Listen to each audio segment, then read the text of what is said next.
On avait fait un premier appel en fait, à se constituer, nous modestement, parce que finalement, depuis le début du mouvement à Commercy, on a fonctionné comme ça. On avait fait une réunion publique dans un bar et puis on avait demandé aux gens ce qu'ils avaient envie de faire. On a voté, etc. Ça avait déjà commencé un peu comme ça.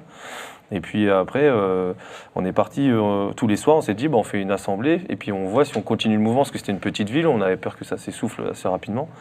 Et finalement, non. Et puis un soir, il y a eu une panne de micro, parce que la parole était quand même assez accaparée, et puis les gens ne l'avaient pas vraiment. Et un soir, on a eu une panne de micro. Et du coup, on s'est mis tous au même niveau, on s'est mis à discuter. Et c'est une panne de micro qui a donné l'Assemblée des Assemblées. C'est extraordinaire, en fait, l'histoire-là.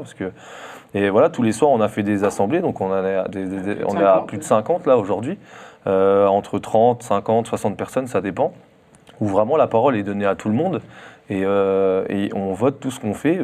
On a fait jusqu'au acheter un cahier, faire des porte-clés gilets jaunes à l'Assemblée des Assemblées, quoi. Et c'est vraiment un truc un peu fou qui s'est passé. Mais vraiment très modestement, on a fait ça. Donc on avait fait un premier appel qui avait été largement relayé, puis un deuxième pour l'Assemblée des Assemblées. Et à la suite de ça, nous, on a demandé un travail aux groupes qui sont inscrits sur les revendications, à faire remonter des revendications, pour faire une mise en commun, les suites à donner au mouvement, les positions à avoir sur les inscriptions politiques, sur les élections, que ce soit européennes, municipales ou des choses comme ça. Et voilà, c'est 75 groupes qui sont venus de toute la France pour essayer de construire un mouvement démocratique et par la base pour avoir une meilleure légitimité. Puisque l'idée, c'est d'être inclusif un maximum, on s'appuie sur quelque chose qui est commun, mais c'est toujours la question de commun acquis. C'est-à-dire que, par exemple, ne pas poser la question du racisme, ça pose la question de quelle place il y a dans le mouvement Gilets jaunes pour les personnes dont l'injustice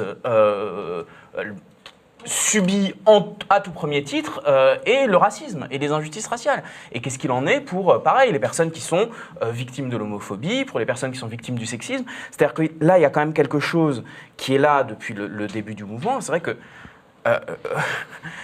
vous pouvez inclure des skinheads, d'accord, mais est-ce que vous pouvez inclure des victimes du racisme à côté d'une personne qui va soutenir ces politiques racistes? Là, il y a une question à se poser, c'est que pour augmenter une capacité de mobilisation d'un mouvement quel qu'il soit, on peut avoir une stratégie qui consiste à se demander qu'est-ce qui ne nous divise pas, ou une stratégie, et ça ne veut pas dire qu'elles sont d'ailleurs incompatibles, de se demander avec qui on va construire un front commun. Et avec qui on va construire un front commun, à mon avis, ça suppose de dire aussi que ce qui peut-être pour nous n'est pas le problème principal, parce que le problème qui est principal pour les Gilets jaunes qui se posent, c'est la question du pouvoir d'achat et c'est la question de l'encapacitation des citoyens, que les citoyens et les citoyennes reprennent du pouvoir. Peut-être que d'autres personnes qui aussi sont mobilisées, c'est d'autres questions qui se posent. Et il me semble que juste ne pas se poser ces questions en disant au fond ça divise, ça empêche aussi la constitution d'un véritable front contre le gouvernement. Ce qui se passe à Commercy, c'est très bien. C'est le début de quelque chose de nouveau qu'il faut garder absolument, parce que c'est le pouvoir du peuple par le peuple et pour le peuple. Et là, c'est vraiment démocratique. C'est ce que je disais tout à l'heure. Là, c'est eux qui s'approprient la politique et au travers de cette politique, ils font de l'éducation populaire. C'est-à-dire que les gens, ils ont envie de savoir. Ils ont envie de savoir. Et quand on veut pas, comme le CICE, par bien exemple, sûr, qui est pas abordable chez tout le monde et qui aujourd'hui, alors peut-être que ces personnes n'arriveront pas à vous expliquer concrètement les formes, mais ils ont compris c'était quoi le principe des 20 milliards chaque année, qui est 40 pour cette année, et on en a parlé ensemble, et ils ont compris que voilà, ça n'investissait pas le travail vraiment, l'économie réelle, et que ça finançait des actionnaires ou des choses comme ça.